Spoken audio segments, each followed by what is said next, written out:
to go into any detail about who we are, what we do, but if there's somebody here who forgot, we are Dan and Kim Kubitza. Dan, put your hand up because maybe somebody doesn't know who you are. And we are missionaries in Brazil. But you know, I can't stand that word, missionary. Sometimes it just makes my skin crawl sometimes, because as soon as people find out or hear that you're a missionary, it comes with so many, a lot of baggage. Either people think that you're this, wow, a missionary. You must be so close to God. You must be so holy. And I'm like, no. And then, or you have the people who are like, oh, missionary. And then the conversation is over. And so you never really get a chance to show yourself for who you really are, because your label has already said a lot about you. And so, really, for those of you who are Christ followers, you guys are all missionaries too. So how does that make you feel? You're like, oh no, I don't want to be a missionary. I told God I'd do anything but be a missionary. Well, sorry, when you signed up to follow Christ, you signed up for the missionary lifestyle too, which is to take Christ into every place, which for us happens to be Brazil, but for you happens to be your school, your work, your neighborhood, the places where Dan and I can't get to. So I don't know if you're hearing this for the first time, but when somebody asks you what you do, tell them you're a missionary and see the expression on their face change. It's great. I recommend it. And tonight, I was trying to figure out, Lord, what should I say? And we're a small group here, and so I have to trust that there is somebody out here who needs to hear what I feel like God wanted me to talk about. So I'm just going to put that out there. But tonight, when I was thinking about what I should share, I thought, okay, well, I want to encourage the people that are going to be there, because these are going to be church people. And they don't need to hear about the Great Commission, and they don't need to see a bunch of pictures of starving kids and Bibleless Indians, because they already know that there are needs out there. And so I wanted to encourage you guys. And when I thought about one of the things that has really impacted Dan and I in our ministry, because all of us have a ministry. Gabe, you have a ministry. Did you know that? You were helping out with VMS this week. You represent Christ in your school. That is your ministry. And so each one of us has a ministry. And the thing that I have noticed that has either helped or hindered our ministry the most, what I like to call the Christ, I had a PowerPoint presentation, and so it's not working, and so thank you, right, the Christ follower killer. What I see as the American Christ follower killer is something that we call the comfort zone. The comfort zone. Ben, do we have that up there? Yes, the comfort zone. I also like to call this the danger zone. Because when we're in our comfort zone, we're really in danger, but we don't really feel it because we're so comfortable there. So let's try to define the comfort zone. Now this is a quote from some guy, I forgot his name, I had it on my PowerPoint, but I don't think it's up here. But let's take a look at this really nice definition. The comfort zone is a behavioral state within which a person operates in an anxiety-neutral condition. Look at that. Anxiety neutral, okay? That's like no stress. Using a limited set of behaviors to deliver a steady level of performance, usually without a sense of risk. We're just going to leave that up there for a few minutes because I'm going to keep coming back to that. So being in the comfort zone generally does not require it does not produce anxiety, because we are used to being there. We like being there. It's comfortable. Even when it's maybe not good, it's still comfortable because it's something that we're used to. And it's a limiting set of behaviors. So when we're in the comfort zone, we are behaving and we are doing things that, by definition, limit ourselves. We limit ourselves to a certain set of behaviors and thoughts and actions. And also, this is usually done without a sense of risk. And as I was thinking, now why is it dangerous? to be in the comfort zone. The thing that came to me was because when Christ called us to follow him, he didn't call us to be comfortable. So if we are living here, and I know it's impossible to completely live outside of our comfort zone, that it is in our human nature to eventually become comfortable with where we're at, and I realize that. But if that is a permanent sense of state, then that is dangerous, because then we are not going where Christ wanted us to go. Because by definition, a Christ follower cannot stay in the same place and be comfortable there, because Christ called us for more than that. And so that's why it's dangerous. It's dangerous to stay there. And I was trying to think of people in the Bible who could fit the definition of somebody who refused to stay within their comfort zone. So I need a little help from the studio audience here. Could you give me, just throw out a name of somebody really well known in the Bible for something that, like maybe really fantastic that they did, or they played a big role in God's plan throughout history. Give me a name. Paul. Paul. Very good. Did Paul stay within his comfort zone as a Jewish rabbi? No. Who else? Give me somebody else. Noah. Noah. How did Noah get out of his comfort zone, Dawn? He had to build an ark that everybody was teasing him about. That's right. He had to build an ark, a boat, when it hadn't rained. Who else? Elijah. That's right. Is that Colleen? Yeah.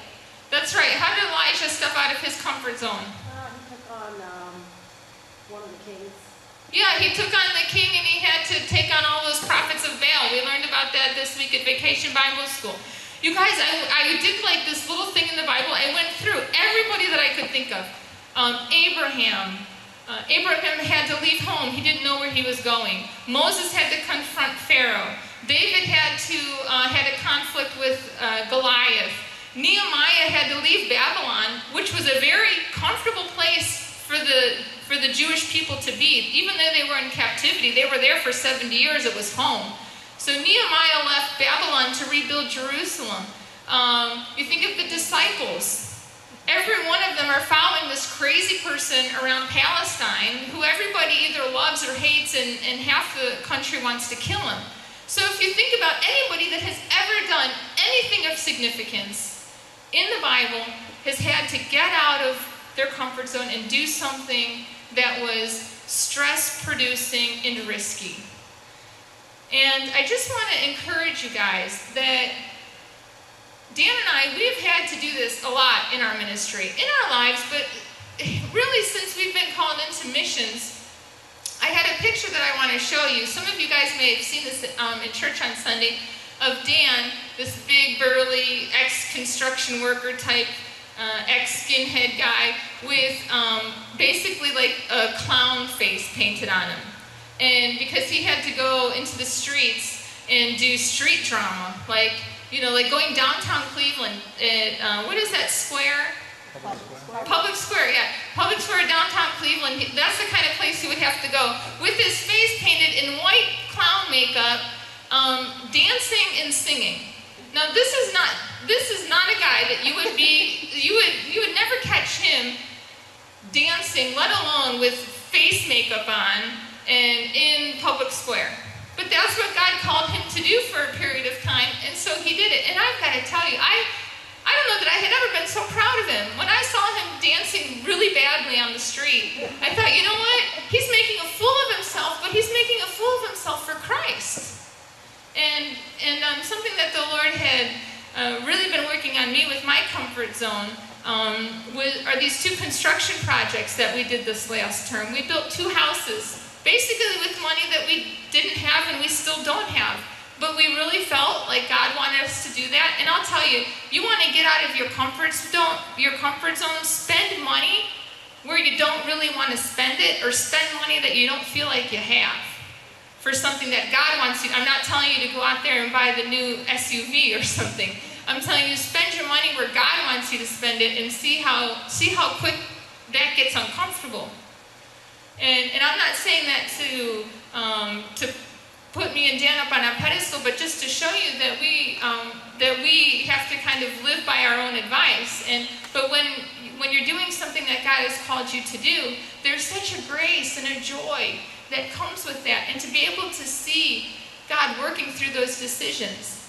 But you know, the thing about being in the comfort zone is that it doesn't always have to do with life-changing decisions, like, you know, like Liz, the children's coordinator. You know, she's going off to Morocco. You know, it doesn't have to be joining the mission field or doing something like this, but we encounter situations in our daily lives that might require us to get out of our routine. I was thinking when I was coming up from Brazil, I landed in Washington and I had to get a plane to Nashville. And I was going from one of these really big international, like Boeing 747s, and I was getting on this small little 3-seat, like where there's just one by the window and then 2 on the other side of the aisle. So one of these really small planes. It was long, but it was really skinny. And I'm so tired. I had been up for like 24 hours, and I was waiting to board the plane, and I'm looking around, looking at all the other passengers, sizing everybody up, wondering who it was I was going to end up sitting by. And there was this one guy that you just couldn't help but notice. Everybody noticed him. He was tall. He was probably 6'4" or 5", considerably taller than I am. And he had this dyed red hair, and it was long like this. And he kind of had like a beard, sort of, and he was missing his 2 front teeth. And to make it worse, he was so noticeable. Everybody was noticing him. And he was big like this, but he was very effeminate. And so it just didn't seem to fit with the no front teeth and the big tall guy, but then he was so effeminate, and everybody was just like, who is this guy? I hope I don't have to sit next to him. And I have to tell you, I thought the same thing. I was like, Lord, you know, I'm tired. You know, like I don't want to end up in some weird conversation with some guy that has no front teeth, and I don't know what I'm going to do. And so when I got on the plane, I was so thankful that I wasn't sitting next to him. I was sitting next to another guy. But this guy, his name is Ron, by the way. Ron was sitting behind me. And I didn't really realize that he was paying attention to my conversation that I was having to the person next to me the whole flight. And the person next to me happened to be a Christian too. And we were just sharing about our faith and about what God was doing in our lives. And you know when you meet somebody that you've never met before, but because they come from the same family of God, you just have that instant connection. And it was like that. And we were just sharing our hearts with each other. This guy is like in his 60s. He's got grandkids already. Very fatherly. And I'm talking to him. And the whole time I didn't realize that Ron was paying attention to our conversation. And about halfway through the flight, this big, effeminate, redhead, toothless Ron taps us on the shoulder and says, excuse me, I couldn't help but notice that you guys were talking about God, and I know it's really rude to eavesdrop on other people's conversations, but I gotta tell you, I'm fascinated by what you guys are talking about. Well, that was the open door that God gave my friend Tony and I to talk to Ron.